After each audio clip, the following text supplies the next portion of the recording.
অথচ আল্লাহ তো বলে ইন্নাল্লাহ হাশতারা, আল্লাহ তো বলে আমি কিনতে চাই তোকে।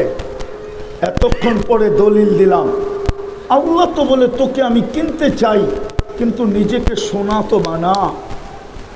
তুই তো উম্মতে মুহাম্মদী, তোরে তো আমি জান্নাতের জন্যই উম্মতে মুহাম্মদী বানাইছি। এই উম্মত তো জান্নাতের জন্য তৈরি। এই উম্মত যদি জান্নাতের জন্য তৈরি না হইতো, তাহলে মুহাম্মদুর রাসূলুল্লাহকে আগে কেন জান্নাত দেখাইলেন?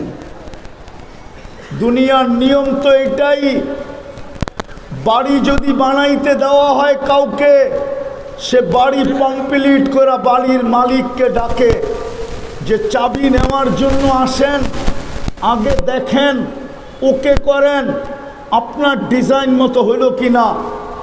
ওকে করার পরে আমি আপনার হাতে চাবি বুঝায়